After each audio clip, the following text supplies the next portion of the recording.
A functionalities declaration morning to viewers. Here is Saurav from Web Institute. In this whole video, we are just showing you that how to generate a download functionalities or play online functionalities in your website.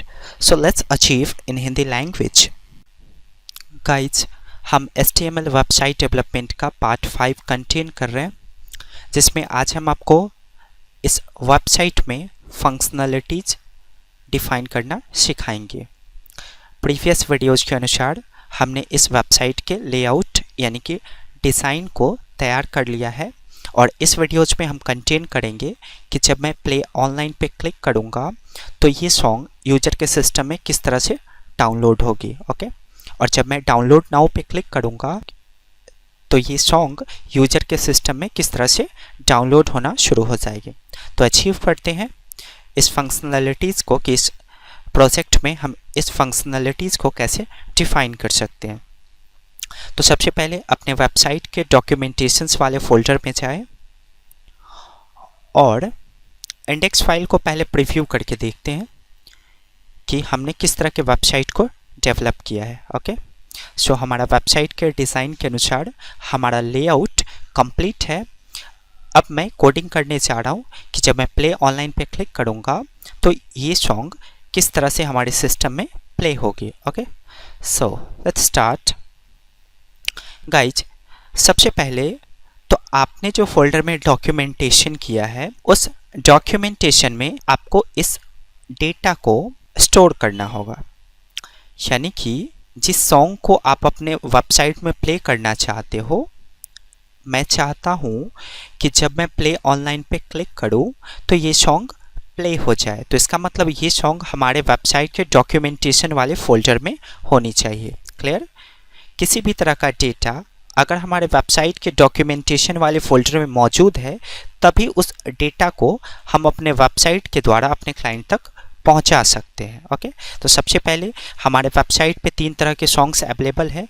इन तीनों songs को हम अपने website के documentation वाले folder में move करेंगे। Okay, सो अपने system directories में से अपने सॉन्ग्स को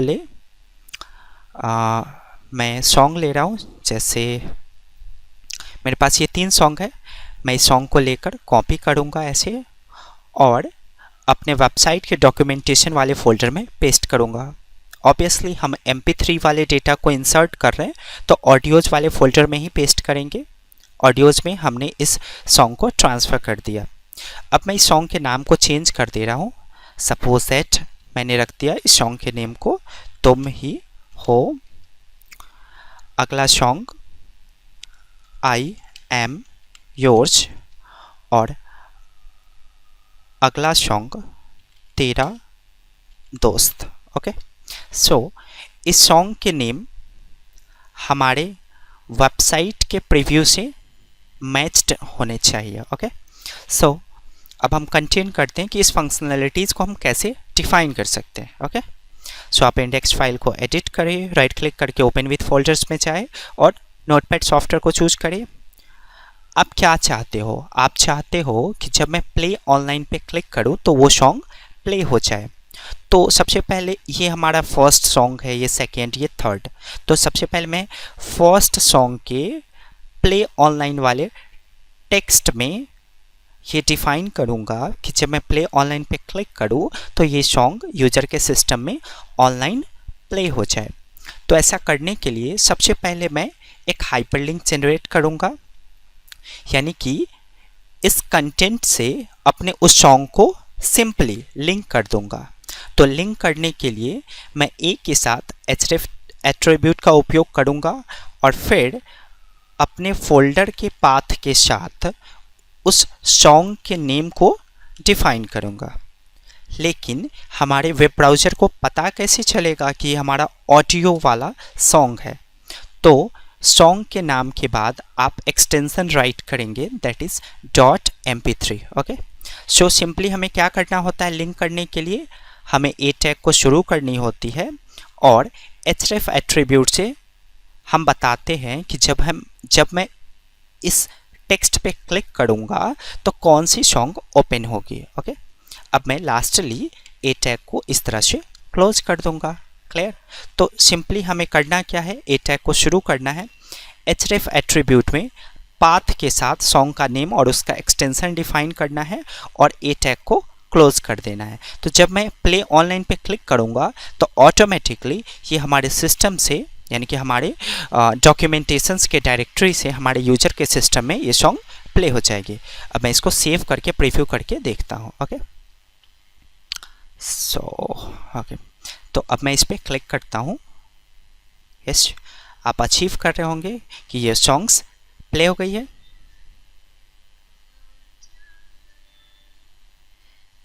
यस, उसी तरह से अब मैं क्या चाहता हूँ कि जब मैं डाउनलोड पे क्लिक करूँ तो ये सॉन्ग यूजर के सिस्टम में डाउनलोड हो जाए। तो मैं क्या करूँगा, सिंपली ए टैग का उपयोग करें और सबसे पहले उस सॉन्ग को लिंक करें।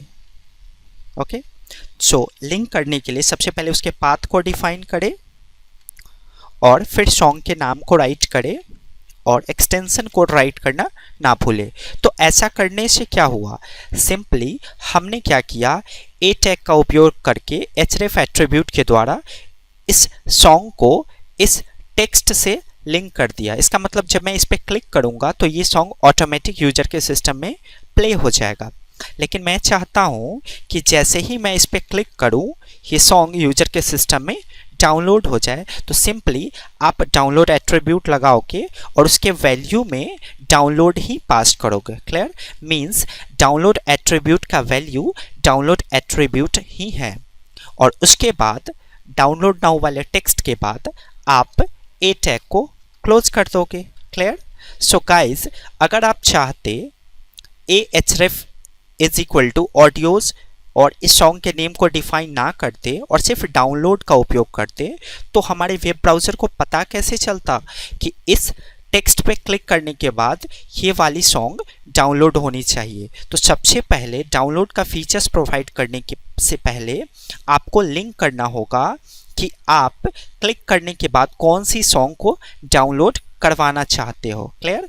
और उसके बाद डाउनलोड एट्रीब्यूट का उपयोग करके वैल्यू में आप डाउनलोड एट्रीब्यूट ही पास करेंगे। क्लियर। अब मैं इसको सेव करके चेक करता हूँ।